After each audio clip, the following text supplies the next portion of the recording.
Hey everyone, and welcome back to the Triathlon Weekly News Roundup presented by TheFeed.com. My name's Travis. Thank you so much for tuning in again. Holy smokes, what a week we've had as far as news goes, especially around start lists. We had T100 Singapore come out with their start list and all their wild cards. Challenge Roth just released their men's and their women's field. And of course, what we came out today was Ironman 70.3 Oceanside with one of the biggest start fields we've ever seen. And I honestly did some digging to see if I could find anything bigger than this one, and I couldn't find anything bigger. So let me know if you've seen a bigger start list. Definitely the biggest one we've seen in Oceanside. 80 men around, give or take, and 40 women. That's absurd. I know a few are probably going to drop off by the time the race comes around, but either way, that is going to be crazy to watch. I am so excited. Oceanside has always been kind of the kickoff for the whole season. It just seems even bigger this year because of that new pro series. It's the first race in that series. And if you don't remember what that is, it's a series of 20 races on 19 courses, and you get a combined score from your top 5 races, and 3 of those can be Ironman distance races, which are scored a lot higher, 5,000 points on offer for them, whereas 2,500 at 70.3 races, and the world champs are also worth a lot more. So keep that in mind. This race takes place on April 6th, pretty early, 6:40 local time there in California. Outside Watch, we know so far is where you can watch it, but Ironman's yet to release the full broadcast details, and I'll keep you posted with that when they come out with them. It's a gold tier race, so with this strength of field score, it'll be some good PTO points on offer here. And it's kind of smaller, $50,000 prize purse, especially for such a large field. But now keep in mind, these athletes will be thinking about those Pro Series points, and there's a really good end of year bonus for that. And so there still is so much up for grabs, including 3 important spots for 70.3 Worlds, which is going to be really hard to pick up if you're thinking about it. If you're one of those 80 men, 40 women on the start list, 3 slots does not seem like a lot. Getting to those 70.3 World Champs is just getting harder and harder with each year as the fields get deeper and stronger. But we have to talk a little bit more about the Pro Series because I love what Ironman has done with their scoring, and I'm so excited to see it play out across the season because athletes will now lose 1 point per second that they are behind the leader. So the leader will get 2,500 points and everybody else will go down from there. And why I love this so much is because just as Ironman's tagline says, which I feel like is very apt, every second really does matter. And I see this playing out with the leaders themselves really wanting to push all the way to the finish line to make others behind them lose a lot of time and points. And then I see people in the 10th, 20th, 30th position also really charging for every second because they know that now means a point.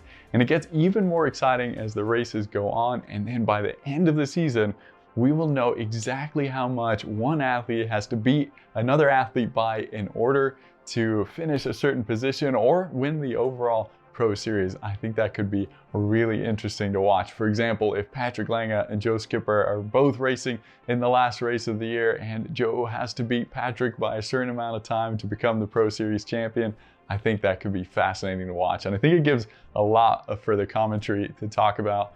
And yeah, just excited to see how this goes in the first race. But now let's move on and break it down a little bit more because this race is usually a beach start and an ocean swim, as Matt Sharp pointed out in his Instagram, but it can be moved to the protected harbor if the swell is big enough. He said this can play a huge factor, and we've seen it before in previous races where if it's an ocean swim, it tends to split up the groups a lot more and there's bigger gaps.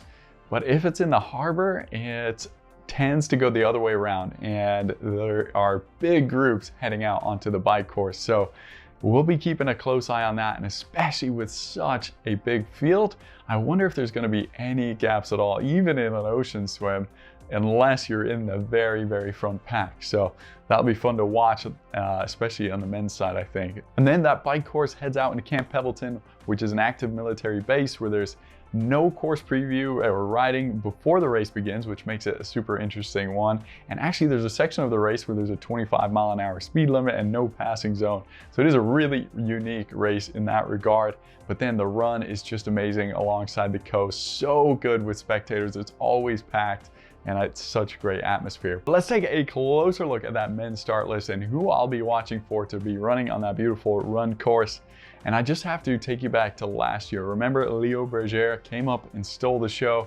Jason West almost hunted him down. Neither of them are on the start list, so it is all up for grabs this year. Joe Skipper and Patrick Lange are on that start list, two long distance athletes enticed to go a little shorter here and out of their comfort zone. Clearly that's for that pro series. We've got Jackson Laundry though as well, the winner in 2022. If you remember, third place finisher in 2023. He's wearing bib number 1, and he said he's not actually chasing a pro series title, but he is trying to earn a Team 100 spot, and he's trying to regain his crown here. So I think he'll be super fun to watch. And he has said with me before that he wants Joe Skipper to be his rival. I'd love to be rivals with Joe Skipper. If it's middle distance, I'd probably crush him. So he'll definitely get his chance here to make that happen. Lionel Sanders, of course, who has won here before in 2016 and 2017. He's been second twice as well, if I got that right. He's got tons of experience, and judging by his videos and his commitment to the pro series, he will want this one. Sam Long though, similar athlete, he is back here. He's doing this one amazingly right before Singapore, and he will be riding a high of confidence after his amazing performance at Miami. They have so much firepower there on the bike, tons of bike run speed in this group, but they will have to overcome so much firepower in the swim. And I think with 80 men, that swim could be real carnage. And if you don't get some clean water, you could be in quite a fight. It's going to be interesting to see if Ironman's got a lot of officials out on the water, if they'll be looking for roughhousing in this race. Greg Harper, Mark Dubrick, Braden Curry, Simon Shee, Florian Angert, Nicholas Quinet, and the list just goes on and on and on. But one really interesting name that I'll be looking for in that front pack is Helle Gaines. Coolest name in triathlon in my opinion.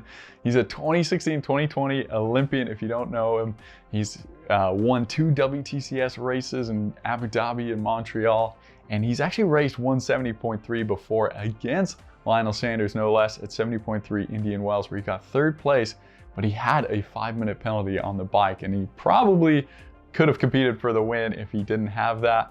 He is an insane athlete all around, really good at swim, bike, and run. He ran a 108 there at Indian Wells, and yeah, judging by those new Nike Alpha Flies that are out, he's gonna be running even faster, and I think he could be the one to watch here for the win. He could pull off another Leo Berger and take the title. However, I still think a lot of guys will be betting on themselves for this race. And yeah, I'm just so excited to see if those bike run athletes can take it to the front swim group. And that's what I'll be watching for closely.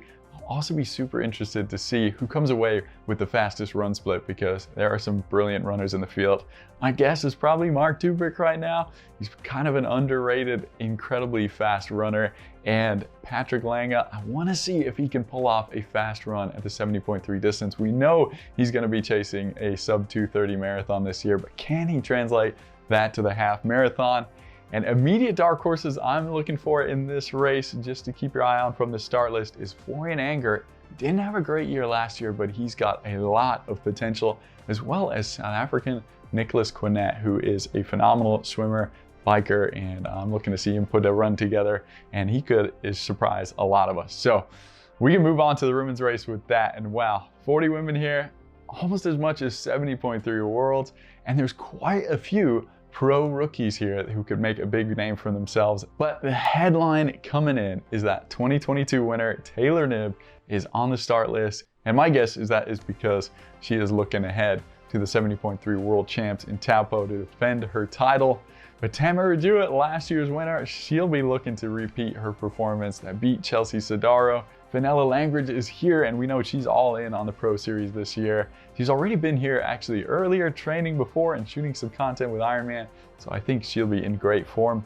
Paula Findlay, who was not great here last year, but showed such a great, strong performance in Miami.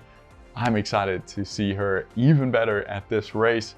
And then Emma Pallant-Brown, after her heat issue in Miami, I think she'll be one to keep a really close eye on. It should be a lot cooler in Oceanside, so I think she'll be able to show her form. I'll be keeping a close eye on Grace Thack. I think she's a bit of a dark horse here. Another rising star in the last couple of years. She's also racing 70.3 Geelong this weekend, which, by the way, I don't think I'll have time to get into today, but definitely check out the start list for that race because it looks fantastic. So she'll have some good form coming in. Otherwise, this start list is full of a lot of athletes who are right on the brim, I think, of a breakthrough. And yeah, looking at the swim a little bit closer, Taylor Knibb will clearly be looking to lead this one out. I would like to see Lauren Brandon right there with her if she can, or maybe ahead of her. And then Fenella Langridge will definitely be hot on their heels with Grace Alexander. Keep an eye out for her. She's a phenomenal swimmer. But Taylor Knibb will definitely, from there, you'd have to imagine, bike away from everyone. It just depends on how much time she puts into them. I think Taylor could actually be pretty scary at this race because she didn't get to race at Abu Dhabi. We know she's focused on the Olympics. She is going to be fast and just dying to race, knowing her. But there's also really good riders in the field as well, like Paula Findlay, of course, Danielle Lewis, and Lisa Becheras, who is coming back from an injury. I'm so excited to watch her. She has phenomenal bike splits in the past. And I'm also stoked to watch new pro Debbie Eckhouse, who lives right near me and who always destroys me on the bike. And I actually think she could be up there with one of the fastest bike splits of the day. So keep an eye out for her on the tracker. But then the run is where Jewett, Pallet Brown, and Grace Thack will look to try and challenge Taylor Knibb for the win. And yeah, I think it'll just depend on how big a gap Taylor has and if she's really ready for this race. But overall, this is a huge race and a huge risk for a lot of these pros to come all the way out here. Not too much prize money, but to get their season going on this pro series. And yeah, don't worry, I'll do a full in-depth preview on it before the race, probably on the Tuesday before the race comes out. But my hot question of the week this week comes from On Your Left. He said he'd gladly pay $5 a stream if it meant bigger prize purses for the athletes. I'm sure most would have the same take. So that's my question to you guys. Put it down in the comments. Do you think you would pay $5 for the stream, or do you just love it being free?